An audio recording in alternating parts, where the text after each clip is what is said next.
sueños sean siempre de amor, cariño y paz. Adora mi bebé, que los ángeles van a cantarte y cuidarte para que duermas en paz.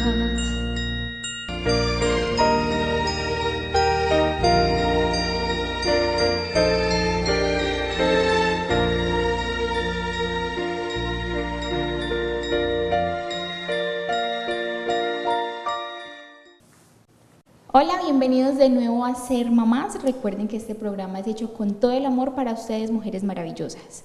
Hoy les traemos un invitado muy especial, un experto de los expertos. Él es el doctor Mauricio Orozco, médico materno-fetal. Doctor, bienvenido a Ser Mamás. Catherine, muchas gracias. Un saludo para ti y para todas las mamás que nos están viendo. Bueno, Doc, muchas mamás no saben quién es el doctor Mauricio Orozco. Contémosles un poquito como de su carrera. Bueno, no, y no tienen por qué saberlo.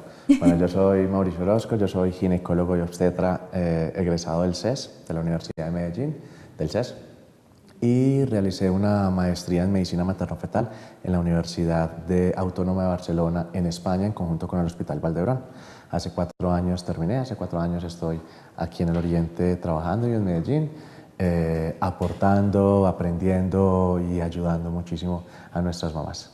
Bueno, Doc, esto de la medicina materno-fetal yo creo que es algo muy nuevo ahora y muchas mamás tampoco sabemos qué es la medicina materno-fetal. ¿Cuál es esa diferencia entre la medicina materno-fetal y la obstetricia? Bueno, primero que todo yo soy obstetra, ginecólogo obstetra, Sí. Y todos los materno-fetales somos obstetras. La medicina materno-fetal es lo mismo que la perinatología. Perinatología es todo lo que tiene que ver con el nacimiento alrededor. Entonces nos podemos llamar como perinatólogos o médicos materno-fetales. Somos especialistas en los embarazos de alto riesgo, tanto en las mamás que tienen enfermedades durante el embarazo, enfermedades que están desde antes del embarazo o durante el embarazo, y en los bebés que vienen con problemas o que tienen un riesgo alto de tener un problema tanto durante el embarazo, en el parto o posterior a esto. Bueno, Doc, hablando del embarazo, ¿qué es lo que pasa en el cuerpo de una mujer cuando estamos embarazadas? Bueno, pasan muchas cosas, más para unas que para otras. Hay unos cambios que nosotros llamamos fisiológicos o naturales, que son los cambios más esperados. Normalmente unas pacientes los toleran muy bien y hay otras pacientes que no los toleran tan bien. De las principales cosas que pasan es a nivel circulatorio, a nivel del corazón y a nivel de los pulmones, hay un aumento del trabajo para estos órganos, lo que hace que muchas veces las pacientes se descompensen más, sientan más sueño, estén más cansadas. También a nivel endocrinológico, tanto en el páncreas como en la hipófisis y en la tiroides, hay unos cambios importantes que hacen que todo lleve a trabajar mucho más al límite, apareciendo muchas más enfermedades o por lo menos mucho más riesgo para que estas aparezcan. Estos cambios se van a sentir mucho más en las pacientes que tienen algunas predisposiciones a estas enfermedades o que ya tienen unas enfermedades previas al embarazo. Bueno, Doc, y de pronto en cuanto a estas sintomatologías que se aparecen durante el embarazo, ¿hay cómo tratarlas o ya cada mujer lo trata con su ginecólogo?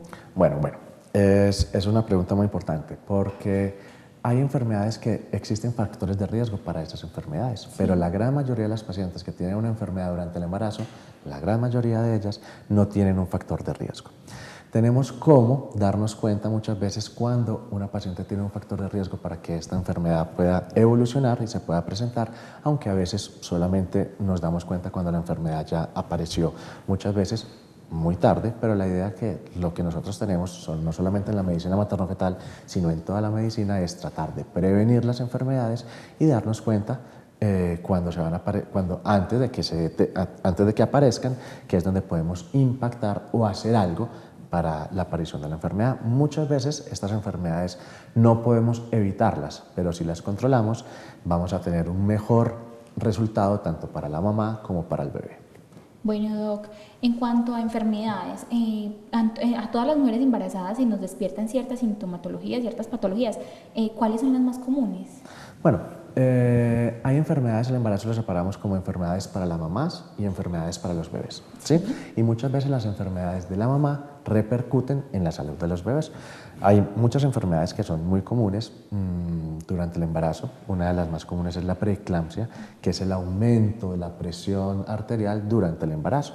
No todas las presiones arteriales elevadas durante el embarazo son preeclampsias. Hay algunas que son hipertensiones crónicas o unas hipertensiones gestacionales que no repercuten mucho en la salud ni de la mamá ni del bebé, pero la gran mayoría de las veces cuando se aumenta la presión es una preeclampsia. Hay diferentes tipos de preeclampsia en cuanto a severidad. Hay unas que ocurren mucho más temprano, por lo general y por definición la preeclampsia es la que ocurre después de la semana 20, pero hay unas que son de aparición más tardía, con más impacto en la salud del bebé y de la mamá, y hay otras que son más tempranas, con más impacto, y hay otras que son más tardías, que tienen mucho menos sintomatología tanto para la mamá como para el bebé. Bueno, Otra de estas enfermedades, qué pena Catherine que te interrumpa, es la diabetes. La diabetes es una diabetes gestacional. Por definición también la diabetes gestacional es toda diabetes que se produce en la mujer en embarazo, en cualquier momento, desde el principio o hasta 6 semanas después del embarazo. Estas diabetes es un aumento del azúcar, por decirlo así, una alteración a la resistencia a la insulina o disminución de la producción de insulina en mujeres en embarazo, y esto también tiene muchas implicaciones tanto para la mamá, pero sobre todo para el bebé. La diabetes descompensada puede hacer que el bebé crezca mucho de tamaño, puede ser también que el líquido amniótico aumente y puede tener implicaciones importantes sobre todo para el corazoncito del bebé, y cuando el bebé nace también puede tener importancia son bebés que se les baja el azúcar, tienen las bilirrubinas más altas, o pueden, si no nacen después de las 38 o 39 semanas, tener más dificultad en la respiración, porque estos bebés, cardíacas también, pero estos bebés maduran menos fácil sus pulmones, ¿sí?, que los otros bebés de madre no diabética. ¿Y cómo nos damos cuenta que una mamá tiene diabetes gestacional? Perfecto. Entonces, como te dije, para hacer el diagnóstico de diabetes gestacional es toda diabetes que aparezca durante el embarazo, y para eso tenemos el examen de azúcar, ¿sí? Entonces, al principio a todas las mujeres, a todas, tenga factores de riesgo o no, les pedimos un examen de azúcar. Si ese examen de azúcar está elevado, no nos hace diagnóstico, pero lo sospechamos, y ahí tenemos que saber la curva, que con una curva alterada nos hace diagnóstico de una diabetes gestacional. Doc, qué pena con usted. ¿A qué semana se realiza este examen, esta curva de azúcar? Normalmente a todas las pacientes en el primer trimestre del embarazo, si no hay riesgo, hay que pedirle solamente una glicemia. Una glicemia, que es un examen solamente de sangre, desde la primera visita que tenemos la paciente. Si la glicemia está normal, no tenemos que hacer absolutamente nada más, y la curva se le hace después de la semana 24, ojalá entre la semana 24 y la 28. Hay unos puntos de corte, unos valores que nos dicen cuáles pacientes están encasilladas para tener diabetes y qué pacientes no van a tener diabetes gestacional. Pero si tenemos, estos en las pacientes que no tienen riesgo, ¿sí? Pero si hay pacientes que son obesas, pacientes que tuvieron antecedente en otro embarazo anterior, tuvieron una diabetes gestacional, o las que son muy gorditas, estas pacientes desde el principio de la primera visita les deberíamos hacer una curva para saber si tiene diabetes. Si la curva nos da negativa, ¿sí?, tenemos que repetirla a la semana 24, 28. Si nos da negativa, pero después tenemos un bebé que está muy grande, el abdomencito muy grande, el perímetro abdominal ha aumentado de tamaño más de lo normal de lo que debería tener, o el líquido amniótico está también aumentado, a las pacientes también es indicación de pedirles una curva. Bueno, Doc, estamos hablando de todos estos exámenes que nos ayudan a detectar enfermedades que se presentan durante la gestación. Hablemos de algo muy importante, las ecografías. ¿Qué ecografías se debe realizar una mamá embarazada? Importantes. Bueno, Catherine, antes que esto también te quería decir que hay muchas otras enfermedades. Están los partos prematuros, hay muchas infecciones, enfermedades de la mamá. O sea, son un mundo de enfermedades diferentes. Todas pueden repercutir en el embarazo. Te hablé de estas dos porque son las más comunes. Ya para pasar a la siguiente pregunta, la que me haces es, yo siempre le digo a mis pacientes que todas las ecografías son muy importantes. Todas las ecografías son muy importantes. La primera ecografía, la que hacemos por vía transvaginal, siempre cuando se hace una ecografía antes de la semana 10 o 12, se debe hacer por vía transvaginal porque el bebé es muy pequeño y no lo podemos ver por encima. Entonces, esa ecografía, la inicial es también muy importante porque vamos a ver realmente que hay un embarazo que esté donde debe estar. Hay embarazos que están, perfecto, hay embarazos que se dan por fuera del útero, que son los embarazos ectópicos, que son causa de mortalidad en la mujer, ¿sí? Para saber cuántos embriones hay, si es uno, si son dos. A veces podemos detectar malformaciones cuando son mayores, cuando son muy grandes, podemos ver alguna anomalía. Si hay alguna alteración en el útero u otras cosas, se pueden ver en esta ecografía. Entonces esto es importante. Y ya en ese orden de ideas, sabiendo las ecografías, en realidad hay 3 ecografías muy importantes durante todo el embarazo.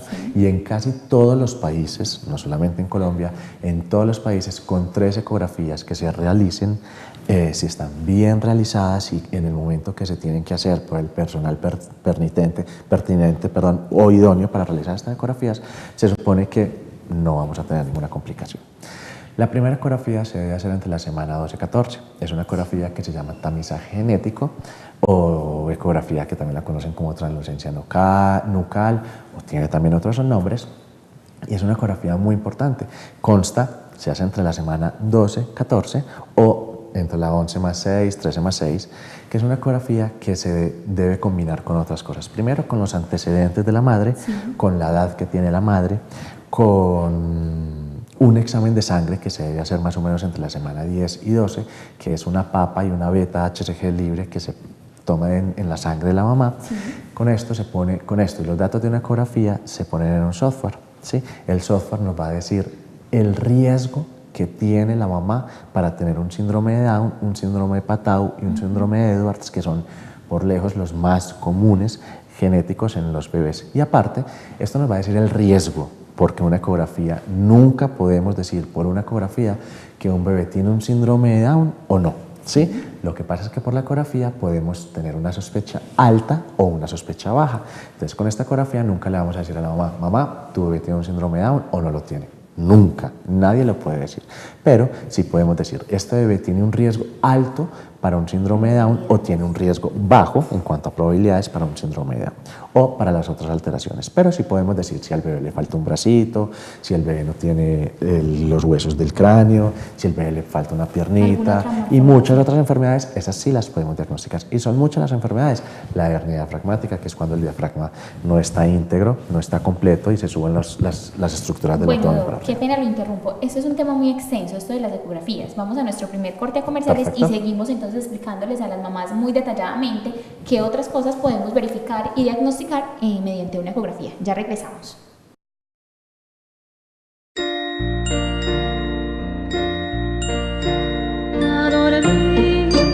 A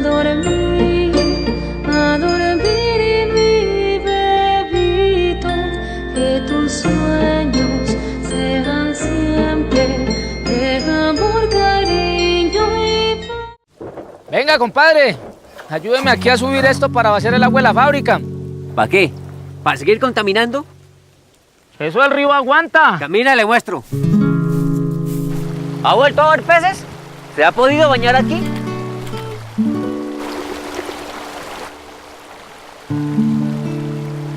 ¿Necesita más pruebas? No, compadre. Para aprovechar el agua sin afectar a nadie, cuente siempre con la autoridad ambiental.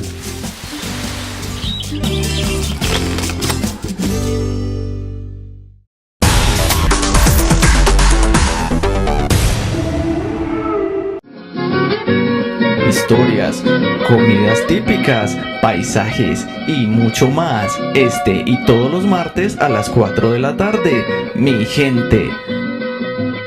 No te lo pierdas, solo aquí en Cable Plus Televisión. Uniendo emociones. Los espacios públicos son para todos. Hagamos buen uso de ellos. Colombia respira paz.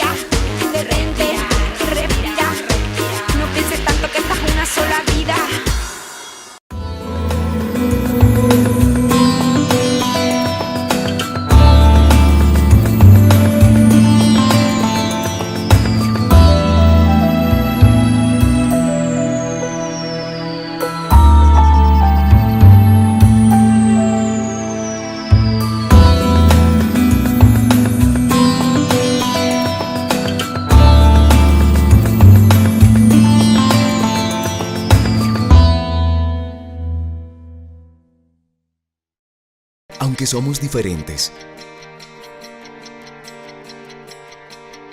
en algo somos iguales.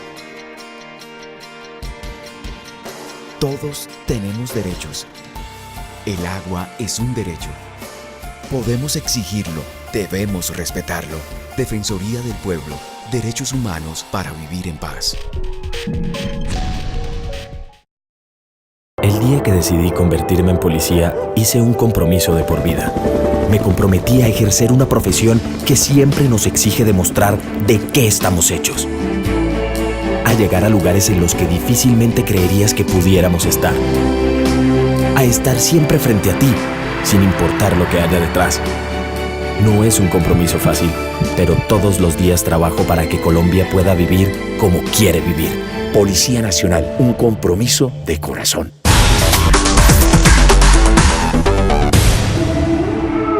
Y si nos decidimos, ¿qué pasaría si de una vez por todas nos decidimos hacer de Colombia el país que puede ser? Somos 50 millones en la mejor ubicación del planeta. Todos los climas, fauna casi infinita. Producimos petróleo, café, oro, esmeraldas. Tenemos industria, somos creativos, somos alegres. Tenemos talento, mucho talento. Tenemos fútbol, ciclismo, tenemos artistas. Tenemos lulos, chontaduro, carambolos. Tenemos ciudades, pueblos, paisajes. Tenemos artesanías, vallenato, cumbi, mapalé. Tenemos arte, hablamos español mejor que nadie. Tenemos páramos, nevados, tenemos playas, tenemos lo que se necesita para ser el mejor país del mundo.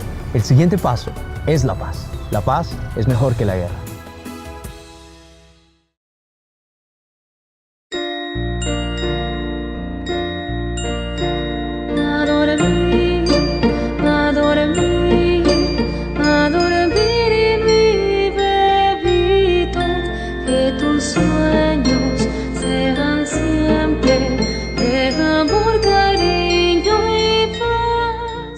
Bueno, mamás, y regresamos de nuestro primer corte a comerciales. Les recuerdo seguirnos en nuestras redes sociales en Ser Mamás, a las Alas está Río Negro y a Puro Amor. Bueno, mamá, seguimos acá con el doctor Mauricio, que nos está explicando detalladamente la importancia del tamizaje genético en el primer trimestre de la gestación. Perfecto. Catherine, entonces, como veníamos diciendo, esta ecografía es la más importante y es donde más tenemos oportunidades para detectar un síndrome de Down, para sospecharlo, ¿sí? No para detectarlo. Entonces, ¿qué hacemos con esta ecografía? Lo que buscamos con esta ecografía es medir ciertos marcadores ecográficos o, por decirlo así, cositas que tienen los bebés, que pueden tener los bebés con síndrome de Down. Son muchos, pero los más importantes es la translucencia nucal aumentada, que muchas se han ido, o si se han hecho la ecografía, es un espacio que hay entre la columna y la piel que normalmente está, pero cuando está muy aumentado de tamaño hay un riesgo mayor de que el bebé tenga o síndrome de Down o otras enfermedades genéticas o enfermedades del corazón, pero muchos pacientes también que lo tienen aumentado pueden ser normales. El otro marcador es la ausencia o un hueso nasal pequeño. Otro marcador importante es en el corazón, medimos una válvula que se llama la válvula tricuspidia, que cuando está alterada puede también hacernos pensar que hay un riesgo para síndrome de Down o para otras enfermedades genéticas o para una enfermedad del corazón que se llaman cardiopatías. Otras alteraciones importantes es un vasito que se llama ductus venoso que queda en el abdomen, que cuando nacemos se pierde, desaparece y se vuelve en un ligamento, y cuando están esos marcadores alterados los ponemos en un software con la edad de la paciente, con los antecedentes de la paciente y con los exámenes de sangre. Esto nos va a arrojar un estimado del riesgo que tiene el bebé. Hay un punto de corte por debajo del cual se dice que el paciente tiene más riesgo o menos riesgo. Si el riesgo nos da un riesgo alto para el síndrome de Down o para una enfermedad de estas, lo que tenemos que hacer es sacar sangre, líquido amniótico o células de la placenta, obviamente del bebé, para hacer ya un diagnóstico definitivo. Con esto hacemos el diagnóstico. Debido a eso que usted acaba de mencionar, de sacar células madres, muchos ginecólogos no recomiendan esta ecografía. Perfecto. ¿Por qué? Hay muchas veces es mucha desinformación, y es porque los pacientes, es cierto también, si nosotros hacemos un diagnóstico prenatal, o sea, los que se hacen antes de que el bebé nazca, de un síndrome de Down, de un Patau o de un Edwards o de muchas otras enfermedades, es cierto que no podemos hacer absolutamente nada para que el bebé ya no nazca con esa enfermedad, ¿sí? Pero es muy importante Porque cuando un bebé tiene un síndrome de Down o tiene cualquier otra enfermedad genética o de otro tipo, si tenemos un cariotipo u otros exámenes, podemos decirle a la mamá, mamá, tú tienes un bebé con esta enfermedad. El bebé en el próximo embarazo, si ese bebé se muere, en los próximos embarazos nosotros ya sabemos qué fue lo que te pasó en el embarazo. Y si sabemos qué fue lo que te pasó en el embarazo, muy posiblemente podemos darte una asesoría y decirte, esto se puede repetir en el embarazo con esta frecuencia o esto es muy raro que se repita en el embarazo con esta frecuencia. Ahí podemos, ya tú vas a entrar más tranquila al próximo embarazo. Pero si nosotros no sabemos qué tiene tu bebé y se murió adentro, la expectativa para el próximo embarazo va a ser muy grande, porque no te lo podemos ni nosotros ni nadie decirte, en el próximo embarazo puedes tener otra, sí, o puedes repetir esta misma enfermedad. Entonces lo que nosotros le decimos a la mamá es, ojalá se pueda hacer el examen, pero también conociéndole y explicándole muy bien los riesgos que hay de la enfermedad. De la prueba. Cuando hacemos una amniocentesis, que es sacar líquido amniótico, o sacamos biopsia de células de la placenta, sí, o sangre del cordón umbilical, esto tiene un riesgo que va de 1 en 500 para perder el embarazo, ¿sí? No es algo, es seguro, pero en realidad tiene sus riesgos. Y pasa en las mejores manos. De 1 en 500, te lo digo, que es en los centros donde más se realizan las pruebas. Entonces, siempre también, obviamente, lo más recomendable es hacerte esto con manos expertas. También yo creo que las ecografías dentro de un embarazo normal, sano, las ecografías también son importantes como para ver el desarrollo del bebé de la semana 20 y la semana 35 ya finalizando el embarazo. Perfecto, muy bien, Catherine, estamos muy bien informados. Mira, sin irnos en alejar mucho, yo quiero primero dejar claro esto. La ecografía de tamizaje genético es fundamental, muy importante. No todas la tienen que hacer, pero es muy importante para saber cómo está el bebé. Si es una ecografía normal, no quiere decir que el bebé esté perfecto, porque muchas veces incluso es la mejor ecografía para detectar el síndrome de Down. Pero con los exámenes de sangre, con la ecografía y con los antecedentes y la edad de la mamá, también se nos pasa 5% de bebés con síndrome de Down. Ya, si no le hacemos los exámenes de sangre, se nos puede pasar de entre un 15 y un 20%, ¿sí? Pero se puede pasar, ¿sí? Otra cosa importante es a lo que tú ya decías después. Antes de eso, hay enfermedades que no tienen expresión ecográfica. ¿Qué quiere decir eso? Que hay muchas enfermedades que no se pueden detectar por ecografía. Muchas enfermedades genéticas, muchas enfermedades de las hormonas y muchas enfermedades que no podemos detectarlas en la parte ecográfica. Hay bebés que nacen muy normales y con su evolución van desarrollando la expresión de algunas enfermedades. Entonces es importante también decir que en manos expertas hay un estudio que se dice que podemos detectar más o menos el 80 al 90% de las enfermedades en los bebés. Si no eres un experto en ecografía, si no tienes la experiencia y el conocimiento, la preparación, puedes detectar solamente 50% de las enfermedades. Y hablando de estas ecografías y de estos exámenes, ¿cuál es el margen de error?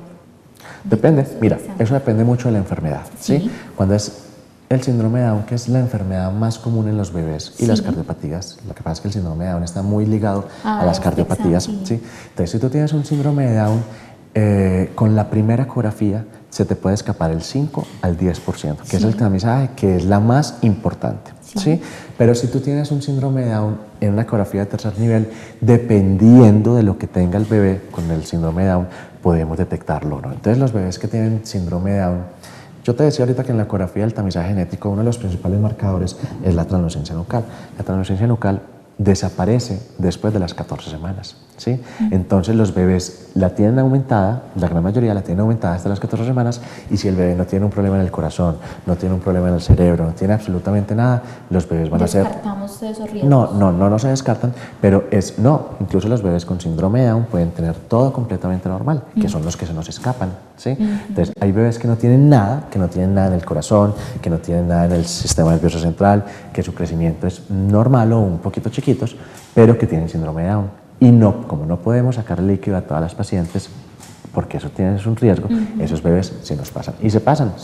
Entonces, si tú lees en los artículos, en los mejores centros, dicen el 5 a 10% de los bebés con síndrome de Down, incluso haciendo la ecografía, incluso haciendo el examen de sangre, se pueden pasar, pero se pasan los que no tienen absolutamente nada. Bueno, Doc, pero yo creería que eso es algo que no nos cuentan cuando decidimos ser mamás, a todos estos riesgos que nos exponemos tanto a nosotras como mujeres, porque al dar vida también podemos, o sea, nunca sabemos cómo va a terminar un embarazo y un parto, y también el bebé, nunca nos van a decir, bueno, tu bebé, porque uno siempre se hace la idea de que el bebé es un bebé sano, es un bebé como uno se lo ha soñado, pero nunca nos cuentan todos estos riesgos a los que se expone uno como mujer al entrar a un embarazo y un bebé. Entonces es muy importante como dejar esto claro. Es cierto, Caterina, lo que pasa es que nunca decimos los riesgos, pero siempre hay riesgos. Un embarazo tiene siempre los riesgos. Lo que pasa es que estos riesgos en pacientes son mayores, hay más riesgos en unas pacientes que en otras, pero siempre que una paciente entra en embarazo debe conocer que hay riesgos para varias cosas y hay unas que tienen más riesgos para unas cosas que para otras. Bueno, Doc, el tiempo es largo, es muy corto, perdón, y yo quiero que avancemos en cuanto a las ecografías, la que hablábamos de la semana 20, la semana 33, 35 y cuando se requiere un Doppler, un perfil biofísico, que contemos esto así rápidamente. Perfecto. Entrando después a la ecografía más importante, tú lo dijiste, la primera ecografía de la semana 12-14, la otra es entre la semana 20-24, que se puede hacer incluso después o se puede hacer antes si sospechamos algo malo, y la otra es entre las 34-35 semanas. La ecografía de la semana 20-24 es una ecografía en la que se llama ecografía de tercer nivel, ecografía morfológica, ecografía de talla, tiene múltiples nombres, y es una ecografía en que en manos expertas, como te dije ahorita, podemos detectar más o menos 90-80% de malformaciones fetales detectables, susceptibles de diagnóstico por ecografía. Hay una cosa muy importante, en esta ecografía exploramos o vemos más o menos 300 puntos del bebé, ¿sí? Y son 300 puntos del bebé que todos estos puntos están relacionados con enfermedades. Que lo difícil en ecografías, Catherine, que muchas veces hay alteraciones, pero el bebé también es normal. O sea, tú puedes ver bebés, gente normal, que es más alta que otra, más grande que otra, y no quiere decir que esos bebés sean, que esas personas sean enfermas, ¿sí? Entonces es muy importante, aparte de ver la ecografía, interpretar muy bien esos hallazgos. Entonces en la ecografía de tercer nivel medimos 300 puntos entre el bebé, los vemos y los ponemos en contexto para saber qué riesgo tiene el bebé de tener alguna enfermedad importante. Después viene, si esa ecografía sigue normal, si la ecografía del tamizaje genético, de un embarazo sano, tranquilo. Si la ecografía de tamizaje genético, la ecografía de tercer nivel y la ecografía de las 34-35 semanas están normales, podemos decir que no necesitamos ninguna otra ecografía. Pero encontramos, por ejemplo, en la ecografía de tercer nivel una malformación en el bebé, en el corazón. ¿Qué tenemos que hacer? Tenemos que evaluar el corazón mediante una ecografía que se llama ecocardiografía. Si encontramos alguna anormalidad en el cerebro, tenemos que explorar mucho más para saber con una ecografía que se llama neurosonografía y ver también muchos puntos diferentes que evaluamos en la ecografía de tercer nivel. Y está también el Doppler fetal. El Doppler fetal tiene muchos usos en la obstetricia, en la ginecología y en toda la medicina, la radiología.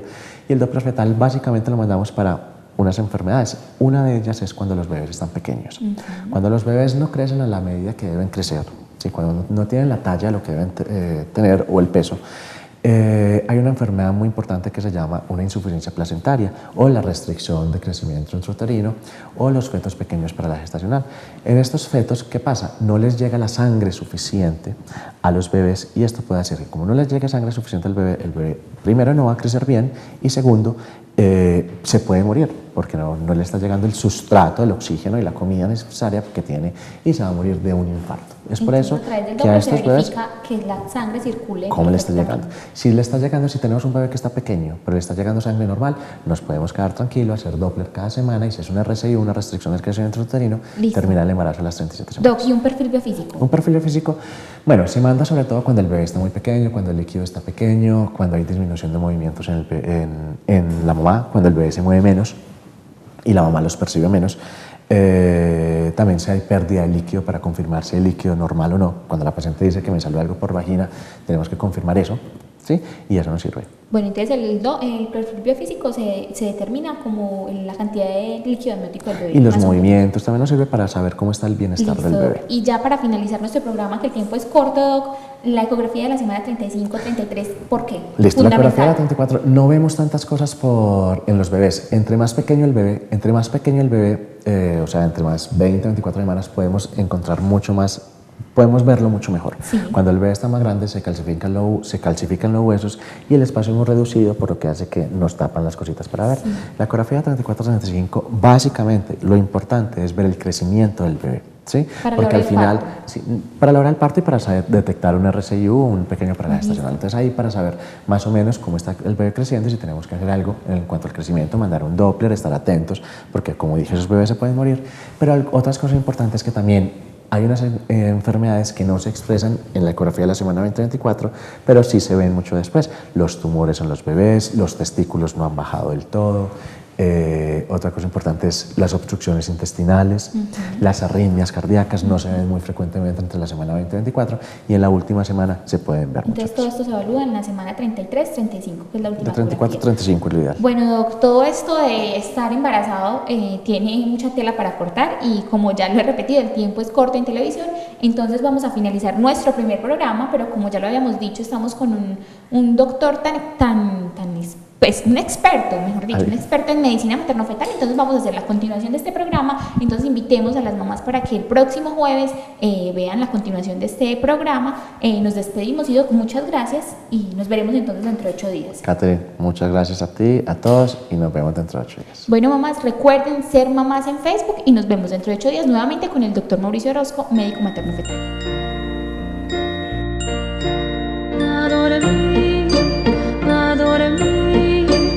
A dormir y mi bebito, que tus sueños sean siempre de amor, cariño y paz. A dormir mi bebé, que los ángeles van a cantarte y cuidarte para que duermas